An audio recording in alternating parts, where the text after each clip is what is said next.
attendees to hear you. This system will notify you once you begin your Hi, this broadcast. is Wendy Myers. Good morning. How are you? It's a lovely day here in Los Angeles. And today we're starting on session 3 of our 3-month health transformation. So let's get started.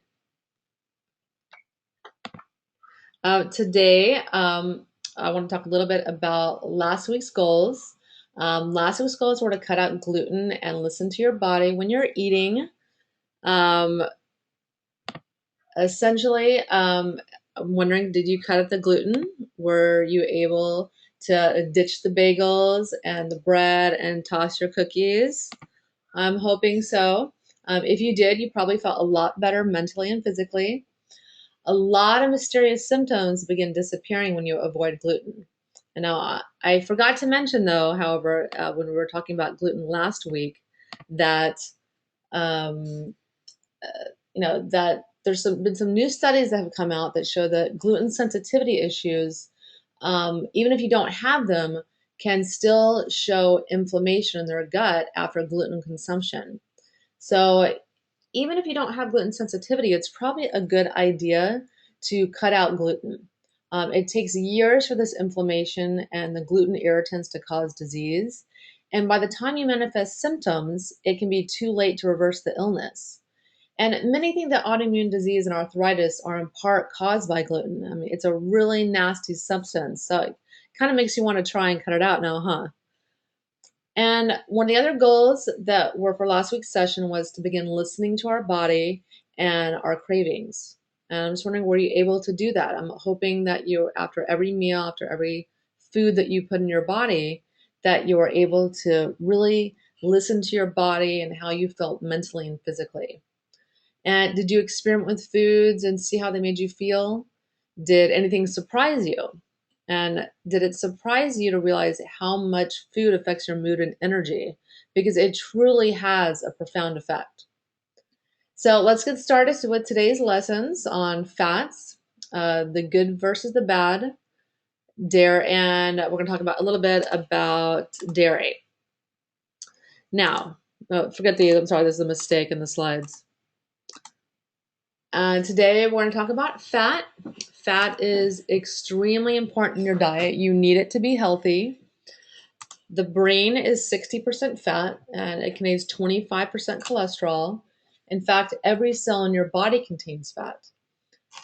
Many hormones and neurotransmitters are made of fat, and it's just a simplistic idea that eating fat makes you fat. It does not make you fat. Consuming processed simple carbohydrates and sugar make you fat and cause obesity. And even every health problem can be linked to abnormalities in fat consumption, meaning eating lots of bad unnatural fats and deficiencies in good natural fats. So, fat is incredibly satiating and prevents hunger. It's a dieter's friend. And the amount of fat that you eat, it really depends upon your individual makeup. Everyone's different. Some people eat 70 to 80% of their diet from fat. So, you'll have to play around with it and find the amount that's right for you. So, don't even bother buying another fat free product again. I promise you that fat will not make you fat. I eat good fats like butter and olive oil, avocados, meats, cheese, and nuts all day long, and I don't gain weight, I promise you. Now, the bulk of the fats you consume should be fresh meats, fresh grass-fed organic meats, egg yolks, dairy fats like butter, cream, ghee, and or clarified butter, and nuts. And nuts are a great source of healthy fats. Nut butters they're really easy for your body to digest. I prefer nut butters because they are a lot easier on your body. Nuts can be kind of hard to digest. They're real tough, real fibrous. But sprouting or soaking your nuts in nut butters is the healthiest way to eat nuts because sprouted nuts contain exponentially more nutrients and they're much more easily assimilated because they're partially digested proteins as opposed to the unsprouted raw nuts. Now, how do you get sprouted and soaked nuts? All you do is you soak your nuts overnight in the morning, and soak them overnight, and in the morning you can enjoy your sprouted nuts. And they can be left in the fridge for a couple days. That's fine. Now, roasting destroys all the healthy oils in the nuts, and roasted nuts won't sprout. So try to consume all your nuts as raw. And the next good fat are plant oils. Plant oils are wonderful, but there's a lot of things you got to worry about with them. The good plant oils you should be consuming are olive oil, coconut oil, walnut oil, borage or borage seed oil, pumpkin seed oil, evening primrose oil, and hemp oil. Pretty much any other plant oils are inflammatory and should be avoided. Now, this by no means is this a complete list, but this is the major ones that most people are going to be using as far as plant oils is concerned. So I want you to only eat cold pressed oils. Don't ever buy refined, heated oils in clear bottles. The ones in clear bottles go rancid when exposed to light or heat. Don't completely avoid the light oils. These have been absolutely refined. Now, flax oil has a great reputation, but in reality, 80% of people don't have the enzyme needed to turn its fats into EPA and DHA. And this is the goal when you're eating your fats for the most part. You want to get that brain food, which is EPA and DHA. But because most people can't convert this, I kind of don't bother with it. If you like it, great, knock yourself out. But it's just a lot better to eat the flax seeds. Just grind them up in a coffee grinder, the fresh seeds, and then you can put them in the refrigerator for a couple months to keep it from going rancid. The oils will remain intact. But after a couple months, throw it out. So because of this, that flax is so delicate, if you buy the ground up flax seeds already ground up in the bag at the grocery store, those have long since gone rancid and have oxidized. Oxidations means they've been exposed to oxygen and the oils have become rancid. So don't even bother with that. And if you buy the flax oil in the bottles, you'll notice that it's refrigerated. Don't ever buy any kind of flax supplement or flax oil that has not been refrigerated because it is rancid, because it goes rancid after a couple months. It's so delicate. So I just don't even bother with it. I don't like the way it tastes either. So I don't bother. Now, some of the next fats we're going to go into are the saturated fats. But aren't these deadly? We've been hearing for decades that these are deadly. Don't they cause heart disease? And the answer is no. There is no correlation whatsoever between consuming saturated fats and heart disease. These are what all the new studies are showing. So, saturated fat is good for you. Um, and the fact that saturated fat has been so prevalent in our society is mainly because in the 1950s, a guy named Ansel Keys was doing research on rabbits and discovered that when they ate saturated fats, their cholesterol went up. So the food industry jumped on this and to sell cheap margarines, very highly profitable vegetable oils, and so they just took this and ran with it. And from this study, they thought, oh, well, saturated fats cause high cholesterol, then high cholesterol leads to heart disease. So they made this leap that saturated fats must cause heart disease. And that's just not how things work. What people are finding is that saturated fat does elevate cholesterol a little bit in the short term, but in the long term, it does not elevate cholesterol levels and does not contribute to heart disease. So chow down on those steaks. Don't worry about it. Now, like I said, this false information is a result of just hundreds of millions of dollars by the food industry pouring, money into public relations campaigns and marketing, trying to sell you their highly profitable margin and fight their competition, which is the very low profit natural fats like butter. But however, your body can't survive without saturated fats. You need saturated fats to be healthy. And it's very easy to lump all saturated fats into one like heart-threatening group. But the reality is that there's many different kinds of saturated fats in foods. For example, there's a handful of studies that show that coconut oil, which is rich in the saturated fat lauric acid, does raise blood levels of LDL, which is the bad cholesterol, but it also raises the good cholesterol, HDL, slightly. Now, stearic acid is a type of saturated fat that makes up about half the fat in dark chocolate and accounts for 50% of the fat in beef, but it doesn't raise the bad LDL at all. Now, experts consider stearic acid neutral when it comes to cardiovascular risk, but it doesn't help, but it doesn't hurt either. And that stearic acid is another saturated fat. And beef contains stearic acid and palmitic acid, but palmitic is a bad saturated fat. That one, unfortunately, you can't avoid it if you're eating beef. But, a lot of foods have things in them that are bad and good, but meats have absolutely been shown to be some of the most nutrient-dense foods on the planet. There was a recent study that was published. The study took all the foods and was rating the nutrient density of the foods, and they found that beef organs, or not beef, just any kind of animal organs were the highest nutrient density. Meats and the animal proteins had the second most nutrient dense foods. And after that were vegetables and fruits. And then after that were the flours and sugars, things like that have almost no nutritive value. So don't be freaked out about eating red meat. It's good for you. There's lots of things in it that you need. And again, on the flip side, some saturated fats appear more likely than others to cause the buildup of fatty acid and fatty plaque in arteries. Palmitic acid, which is the main fat in palm oil, and another saturated fat present in beef, is one such fat. But the fact is that beef contains both the bad palmitic acid and neutral stearic acid. Underscores the point that foods rich in saturated fats contain a mixture of different types. So don't throw the baby out with the bathwater. Um, Meats are very healthy for you. Now we're going to talk about bad fats. Um, the bad fats include vegetable oils, except like we said, for olive oil is okay.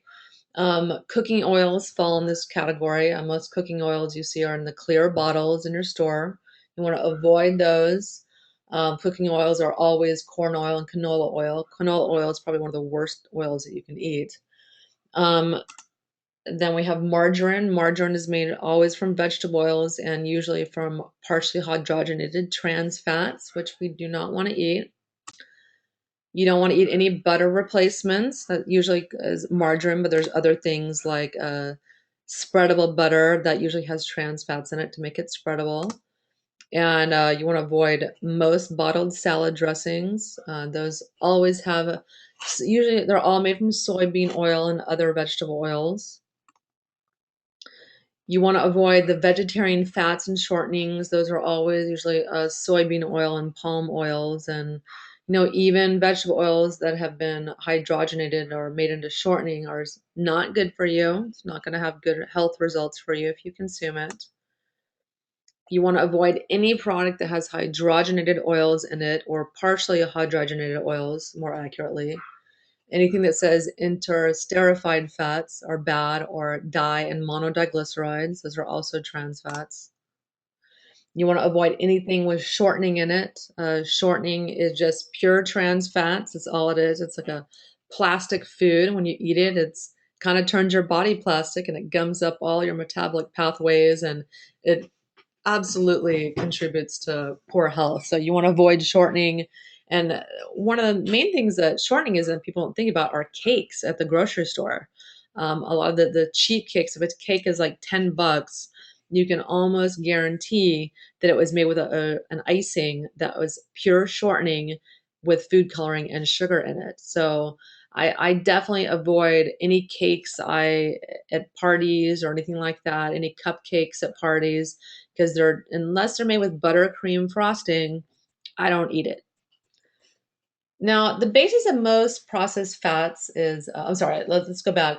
There's all these fats, these bad fats, are alien to human physiology, and they should never be consumed.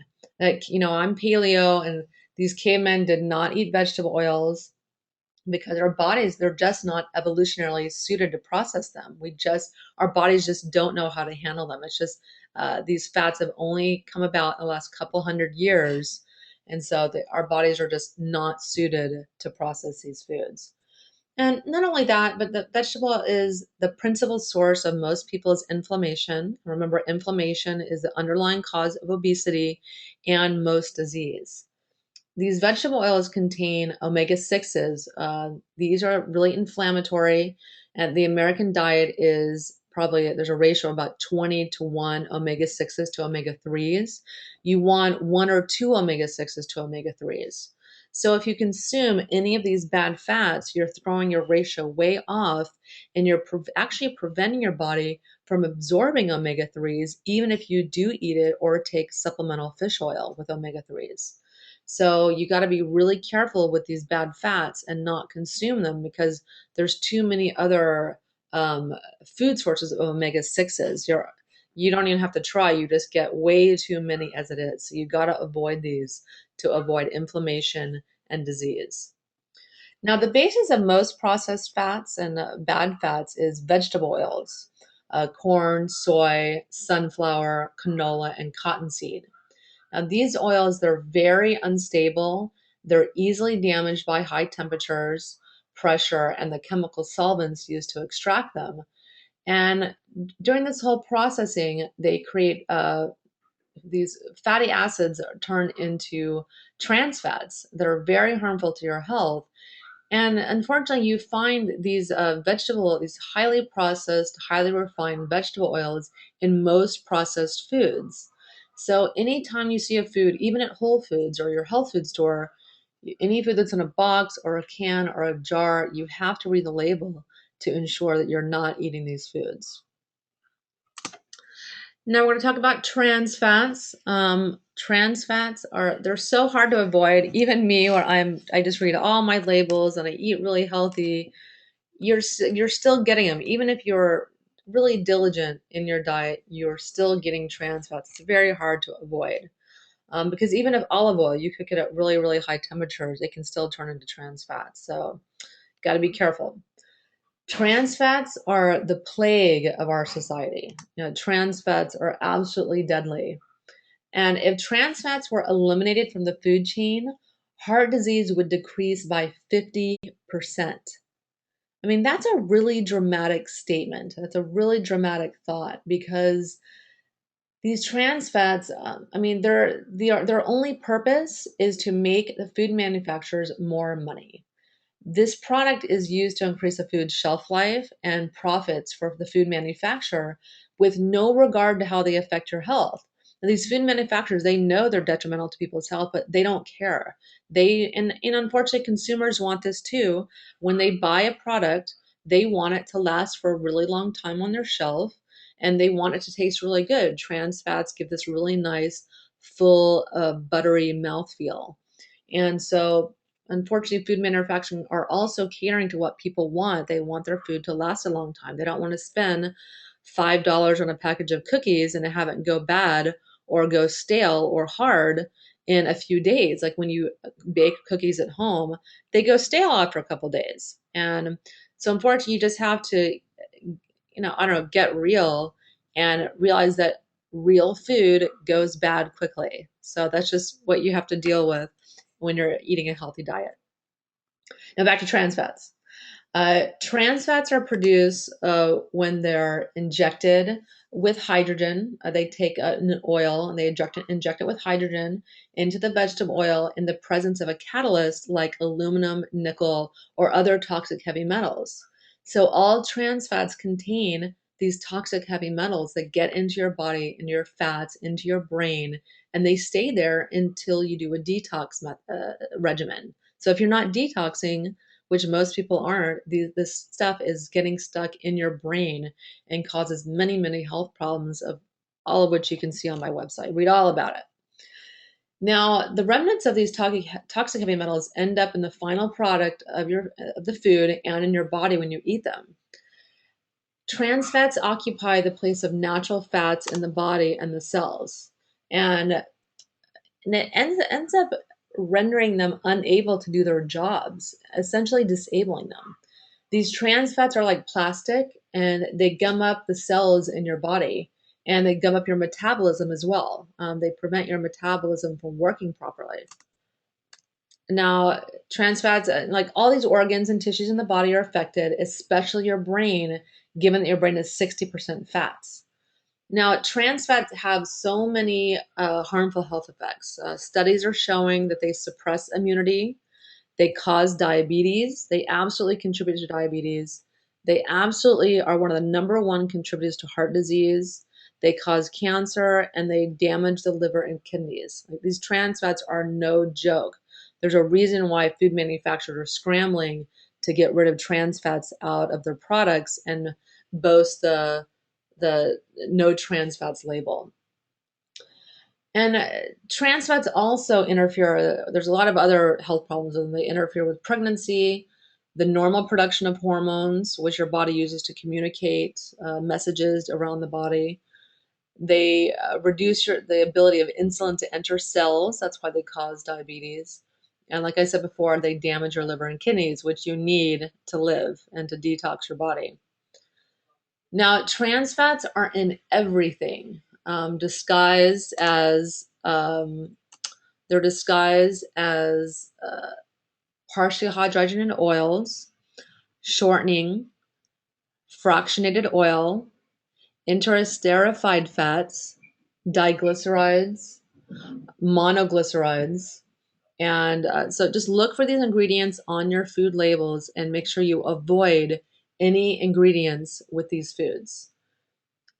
Read labels. Also, labels that read no trans fats or say zero trans fats on the food label can be very misleading. Manufacturers are legally allowed to say no trans fats on a label if their product contains less than half a gram of trans fats per serving. But as you know, serving sizes are usually really small and not in line with what the amount people actually eat.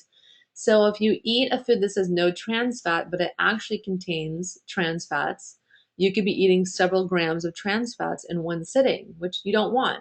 So read the labels. The only way to avoid trans fat is reading the labels and avoid all of these ingredients. Now, trans fats are in 70% of boxed processed foods that you find in most major grocery stores. Trans fats are in baked foods like bread, cookies, tortillas, crackers, chips, cereals, candy bars, and many, many processed foods. They're in all like the chips like Doritos and Cheetos and all those things. They're just in everything. It's unbelievable. And trans fats are also in that bread basket brought to you at most restaurant chains. You know, restaurants, they want to make money and preserve their foods. So most restaurants either make their food with trans fats or it's usually these foods are processed in a big factory and the dough to make the bread is shipped to your local cheesecake factory or Olive Garden or other chain restaurant. And then the breads are baked, but these restaurant chains put trans fats in the bread and the dough so that it lasts forever because it absolutely makes it last and it makes it kind of chewier and yummier. So be sure avoid the bread basket or ask your server for an ingredient list before indulging. Most restaurants, they're legally required to give you a list of the ingredients in all the dishes in their food. So unfortunately, if you go to a major chain restaurant, you're going to be eating trans fats. It's almost impossible. So now, with the next topic we'll talk about is dairy. Dairy includes milk, cream, sour cream, cheese, butter, ghee, kefir, which is kind of like yogurt, liquid yogurt, and yogurt. Um, it's best avoided or enjoyed occasionally. Dairy poses problems for a lot of people for many different reasons. We never ate it until animals were domesticated, which is pretty recently in history. And most people don't have, I think it's like 3/4 of people don't have the enzyme to process dairy. We don't have the enzyme to break down lactase, which is the milk sugar in dairy. But a quarter of people still have it. So some people do just fine on dairy. Everyone's different, but Humans did live for millions of years without dairy. It was really hard to milk a wild animal. The cavemen were not able to milk animals, so they never drank dairy. But God, those cheese plates are so good. So I enjoy dairy occasionally, though I am lactose intolerant. But you know, but if you do eat dairy, you want to make sure it's organic. Um, well, let's go back talking a little bit about how people are lactose intolerant. Many people are lactose intolerant, or they have a casein or dairy protein sensitivity. But dairy, organic or no, has really high hormone levels that affect your hormones because most milking cows are pregnant. You know, um, these big manufacturing plants that have the cows, they want to make money too, and they make more money if the cows are having babies or they're having more cows. So a lot of these milking cows are also pregnant, and pregnant cows have, you know, much higher levels of hormone levels than a cow that's not pregnant. Most conventional milk also contains blood and pus, which is really disgusting because most cows have infections in their udders. They found about 50% of cows have mastitis, or an infection in their udders. So this pus and some blood from these poor irritated udders is in your milk. But this is much less likely with non with this is much less likely with organic milk, especially the grass-fed organic milk. If I do dairy, I only do grass-fed organic dairy because these cows are going to be raised in a much healthier, much more environment closer to their real environment, which is them not being abused and stuck to these milking machines all day long and crowded in these crowded factory farms with lots of disease and not being cared for properly. So, anyways, non-organic milk contains a whole host of nasty contaminants. They contain, well, pretty much 85% of non-organic milk contains RGBH. It's also known as cow crack because this is a genetically modified synthetic growth hormone made by Monsanto, the evilest company on the face of the planet. And this cow crack is used to increase a cow's milk production and makes them have much more milk. But RGBH is shown to increase inflammation markers in humans. Um, Non-organic milk also contains antibiotics. It contains other growth hormones. It contains genetically modified feed of corn and soy that's fed to the cows. And they also contain pesticides because these genetically modified soy and corn actually has much more pesticides in it because it's actually genetically modified to resist pesticides. So um, it's just so full of pesticides. Non-organic dairy is disgusting. I would just not touch it. You couldn't pay me to touch it. What's good though is Starbucks is actually their milk is not organic, but they have actually banned all of the RGBH containing milk. So bravo to them. So like I said, just buy organic already. So when I eat dairy, I only eat raw dairy, raw, unpasteurized, organic dairy, and grass-fed. It's a big list. It's a tall order. When I first learned about raw milk, I was kind of freaked out by it. I'm like, don't you need to be pasteurized? And I just wasn't sure if it was safe. But I assure you, I've been drinking it for a couple of years and feeding it to my baby, and we've never had an incident with it at all. Raw milk can be tolerated really well by people who thought that they had a dairy intolerance. I found this when I was because I definitely have a dairy intolerance. When I eat regular dairy, I have a lot of intolerant symptoms like flatulence and cramps and whatnot, bloating. But when I eat raw dairy, I don't have that problem. I was really pleasantly surprised to find this. And I'll tell you why in a little bit. But people are drinking raw milk because pasteurization and homogenation um, deforms the proteins and the fats in the milk. And this makes them very unhealthy and unrecognizable to the body and really difficult to digest. And this is actually why many people have what they think is a lactose intolerance, but it's really an intolerance to the deformed proteins and fats in the milk that's caused by pasteurization and homogenization. Homogenization is where they squeeze the milk fats through this little machine, and it prevents the cream from separating from the rest of the milk so that you have an even texture throughout the milk. So you want to avoid homogenized milk as well. Because actually the processing of squeezing that fat through these tiny little holes, that's what deforms the fats and makes them really unhealthy. Now, raw dairy, especially raw butter, contains essential fat-soluble vitamins A, D, E, and K, most of which are destroyed by pasteurization.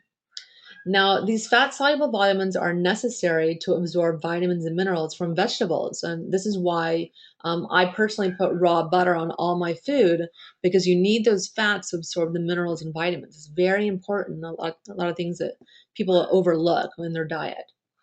Now, I'll admit I was a bit freaked out by the potential for bacteria in raw milk when I first tried it, but I've never had a problem with it. Salmonella, E. coli, and many other bacteria cannot survive in raw milk.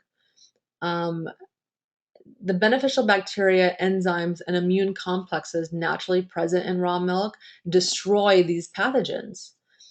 But if these pathogenic microbes get into pasteurized milk, however, they thrive because the enzymes and beneficial bacteria have been destroyed by pasteurization. And in fact, most of the milks that are recalled for bacterial infection is in the conventional milk, is in the pasteurized, typical conventional raw milk. So don't think that raw milk is going to pose a problem for you. But like any food, there can be foodborne pathogens in it. So if you're still worried about the bacteria, you can kill it with a few drops of 35% food grade hydrogen peroxide, not the kind that you're getting at uh, your local drugstore. This is a food grade hydrogen peroxide.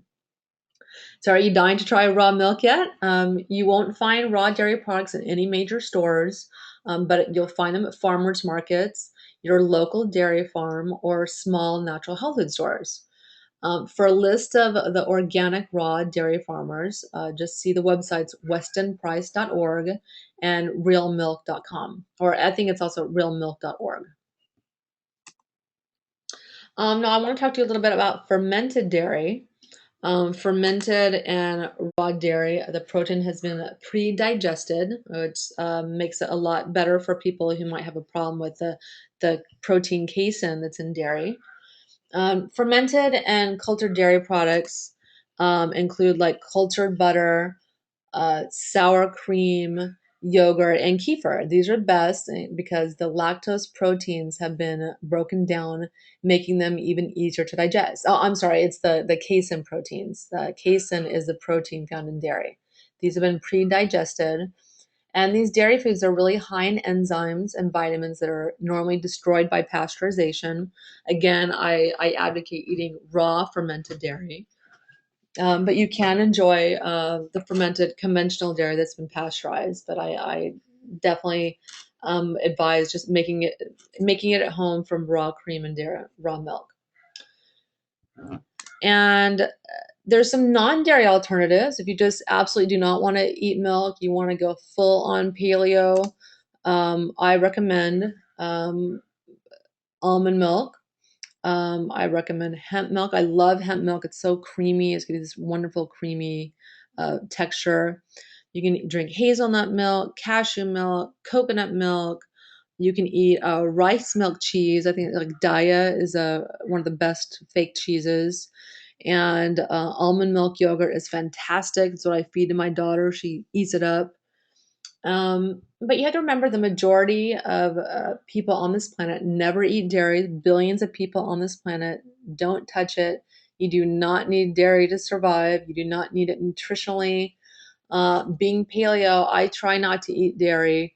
I do nibble a little bit on some hard, raw, grass-fed, organic, hard cheeses occasionally, but for the most part, I cook and eat, with almond milk or other milks, other non-dairy milks.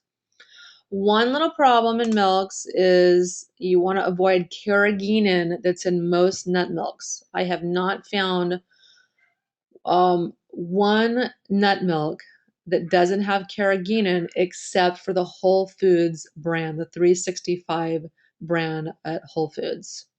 This makes me really sad. Unfortunately, carrageenan is a really nasty ingredient in organic and non-organic dairy and nut milks. Carrageenan is it's made from seaweed. It's so people can say, "Oh, derived from seaweed," and it sounds really natural and healthy. But MSG is also derived from seaweed as well. Carrageenan causes gastrointestinal distress and even colon cancer, and it should not be in organic foods. But somehow it was able to make it on the list of acceptable ingredients in certified organic foods. And unfortunately, there's a board that votes to include some ingredients on organic foods, and many members of this board are from the food manufacturing industry, and of course, they want to use carrageenan in their milks because it gives this nice, it's a thickener, it gives this nice thick consistency to watery nut milks. It makes it more like milk. So there's other things people can put in to thicken, and other thickening agents. Carrageenan is the easy way out. Now you can avoid this ingredient by reading labels, and checking if your milk is on Cornucopia Institute's Guide to Avoid Carrageenan. You can find this on the Cornucopia Institute's website. And unfortunately, like I said, the only non-dairy milks I found that do not contain carrageenan are the Whole Foods brand. So that's the only brand of nut milk that I buy is from Whole Foods. But you can also make it at home. That's the best, the freshest, going to be the most nutritious. You can use my recipe on my website for homemade nut milk. But unfortunately, the milk only lasts 2 or 3 days. So you have to make it every 2 or 3 days.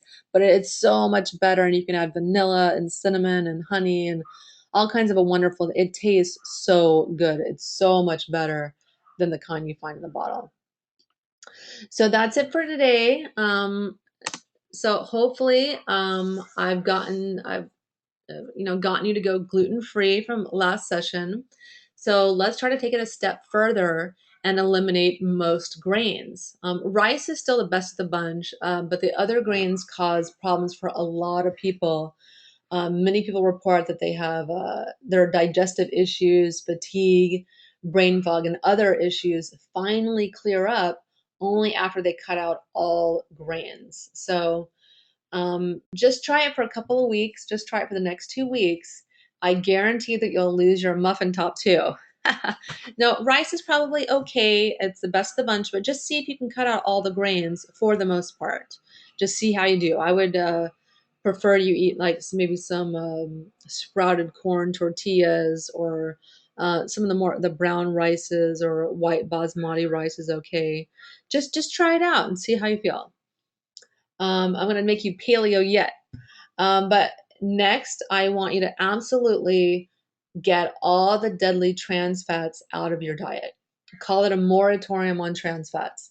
Become a food detective. Begin by reading every label of every food that you plan to buy or put in your mouth. Look up the ingredients of foods you eat at fast food or other restaurants that you go to. You can look these up on their websites. Learn what foods to avoid. And this is the single most important thing that you can do to improve your health. So I hope these were really good suggestions for you. Let's cut out the grains, cut out the trans fats, and I will see you in 2 weeks.